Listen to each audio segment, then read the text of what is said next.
If you've got to the stage in your guitar playing journey where you've started seeing chords like F, B minor, or C sharp minor, and you actively avoid songs that use these chords,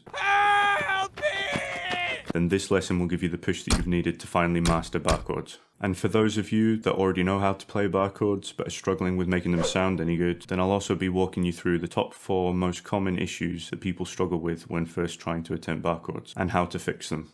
Let's get into it. There are 2 main types of barre chords, 6-string barre chords and 5-string barre chords. You'll need both to have a complete understanding of how barre chords work on the guitar. Let's start with 6-string barre chords. The easiest way to learn a barre chord is by starting with a shape you already know. In this case, an E chord. Now, usually you would play this chord with fingers 1, 2, and 3, but for the purpose of playing a barre chord, we need to use fingers 2, 3, and 4 to free up our first finger. So it's still exactly the same shape, we're just using different fingers to push it down. If you can slide this shape up 1 fret, then we can now place our first finger across fret 1. This is the bar element of a barre chord, which needs to push down all 6 strings of the first fret all at once. We have the bar, and we also have a chord shape underneath that. Now I can almost guarantee that if you try and play this chord right now, it won't go too well.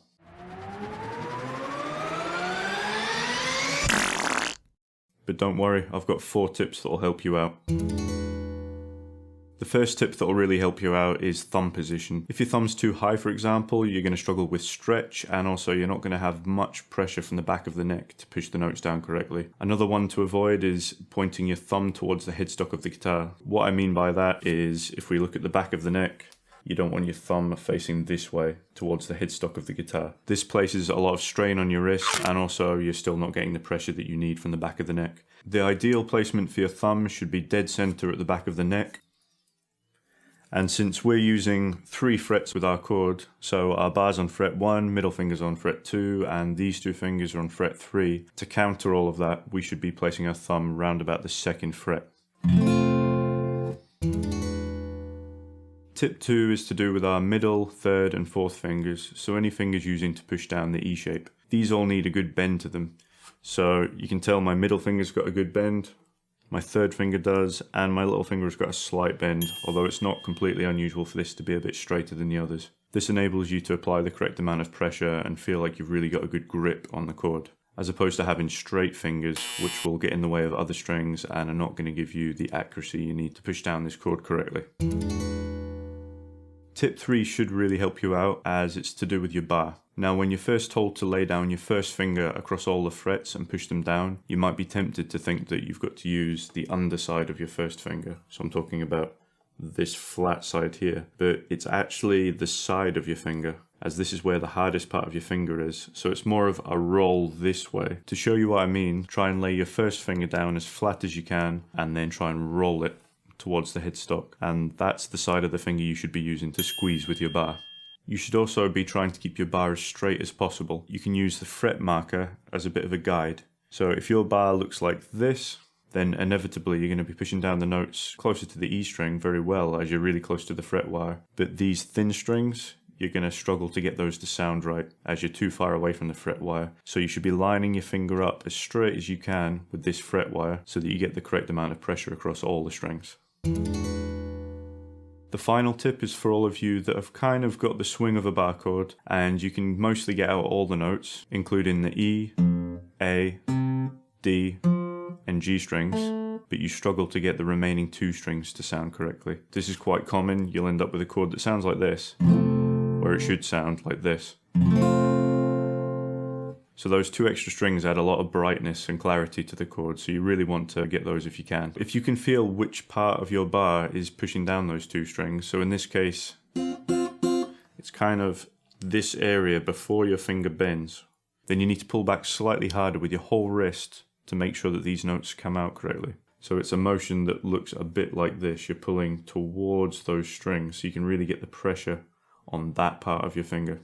If you put all those tips together and practice enough, then this chord will start to sound a bit nicer.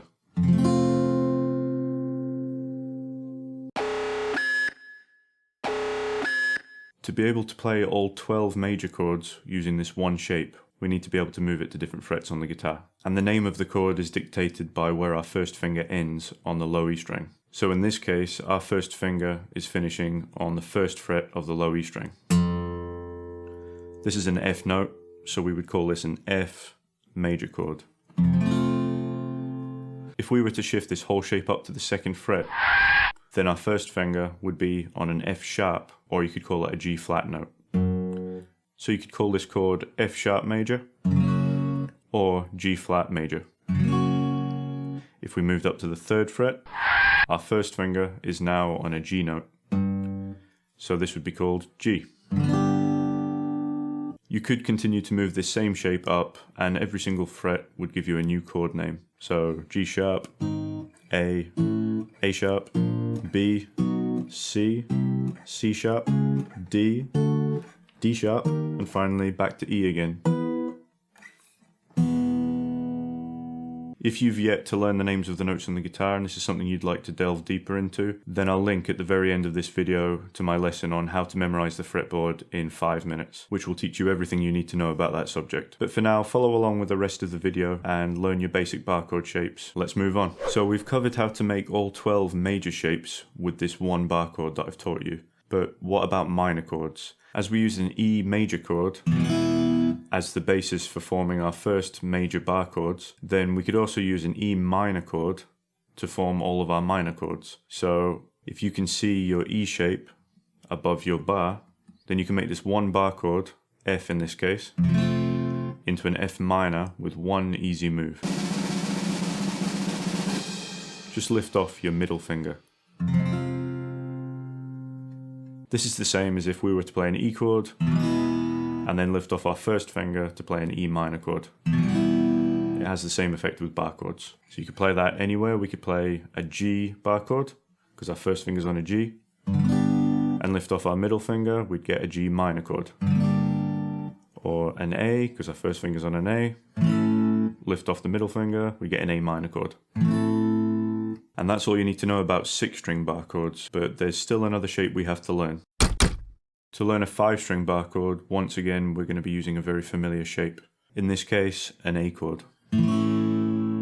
Instead of using the traditional fingers for this chord, which would be fingers 1, 2, and 3, we need to free up our first finger by using fingers 2, 3, and 4 to push down the same notes. And just like with our 6-string bar, we're now going to slide the shape up 1 fret to fret 3. This now enables us to put our first finger across fret 1. Now, I'm calling this a 5-string bar chord because you're covering this time 5 strings instead of 6. And what you want to try to do is not to avoid the low E string entirely, because what will happen then is if we try and play this chord and accidentally catch this string, we're going to hear it, which will give you this sound, which is not very nice. So what you want to do is push down all 5 strings with your bar, but also extend a bit further so that you're pushing and touching the side of your low E string, which will mute it. Okay, so we're not coming down on top of it, we're just literally touching the side of the string, which will stop it from ringing out. And then you can really hit the guitar without having to worry about this string ringing out and spoiling the sound of your chord. Now, to name 5-string bar chords, we need to reference where our first finger ends. So in this case, because we're pushing down 5 strings and our finger is ending on the A string, whichever note this is pushing down is going to be the name of our chord. So if we played this same shape up 1 fret, because our first finger is pushing down a B note, we'd call this a B chord or a B major chord. If we move the shape up to the 3rd fret, our first finger would be on a C, so this would be a C chord or a C major chord. If we moved up to the 5th fret, we'd have a D chord because our first finger's on the D. Once again, if you don't know your note names, but you'd really like to be able to name your bar chords like I'm doing now, then that link will be at the end of this video and you can move straight onto that one after you've finished here.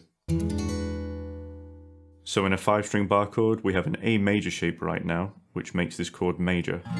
So all we need to do is make this into an A minor shape, which would look like this. If you're struggling to visualize what this chord looks like and how to play it, then all you need to do is play an A minor chord as you usually would. Free up our first finger by using fingers 3, 4, and 2 in that order. Sliding our shape up 1 fret, and then adding the bar.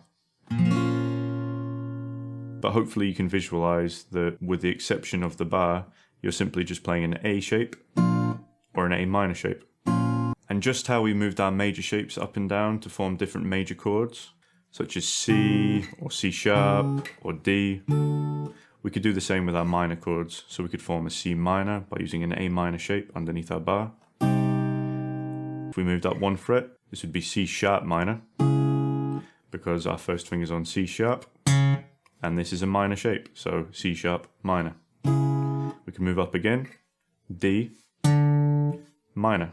So this is a D minor chord, and you just need to apply the same logic to every step on the guitar. So let's quickly summarize. 6-string bars use E shapes. So if you're pushing down 6 strings, use either an E major chord to make it major, or an E minor chord to make it minor. 5-string bars use A shapes. So if you're covering 5 strings to form your bar chord, then you'd play an A major chord to make it major, or an A minor chord to make it minor.